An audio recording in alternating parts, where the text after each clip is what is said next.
ಮಹಿಳೆಯರಿಗೆ ಉಚಿತ ಬಸ್ ಪ್ರಯಾಣದ ಪ್ರಿಯದರ್ಶಿನಿ ಯೋಜನೆ ಜಾರಿ.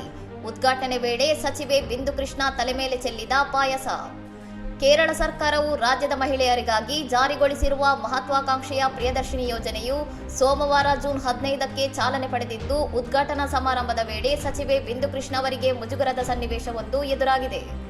ಕೆಎಸ್ಆರ್ಟಿಸಿ ಬಸ್ನಲ್ಲಿ ಯೋಜನೆಯನ್ನು ಉದ್ಘಾಟಿಸಲು ಸಚಿವರು ಆಗಮಿಸಿದಾಗ ಅವರನ್ನು ಸ್ವಾಗತಿಸಲು ಬಂದ ಕಾಂಗ್ರೆಸ್ ಕಾರ್ಯಕರ್ತರ ಕೈಯಲ್ಲಿದ್ದ ಪಾಯಸದ ಪಾತ್ರೆ ಜನದಟ್ಟಣೆಯ ಕಾರಣದಿಂದ ಆಕಸ್ಮಿಕವಾಗಿ ಸಚಿವರ ತಲೆ ಮತ್ತು ಬಟ್ಟೆಯ ಮೇಲೆ ಚೆಲ್ಲಿದೆ.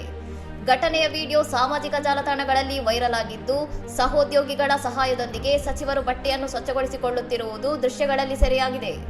ಸ್ವಲ್ಪ ಸಮಯ ಅಡಚಣೆಯುಂಟಾದರೂ ಸಚಿವರು ಆತ್ಮವಿಶ್ವಾಸ ಕಳೆದುಕೊಳ್ಳದೆ ಕಾರ್ಯಕ್ರಮವನ್ನು ಯಶಸ್ವಿಯಾಗಿ ಮುಂದುವರೆಸಿದ್ದು ಅವರ ಧೈರ್ಯಕ್ಕೆ ಮೆಚ್ಚುಗೆ ವ್ಯಕ್ತವಾಗಿದೆ.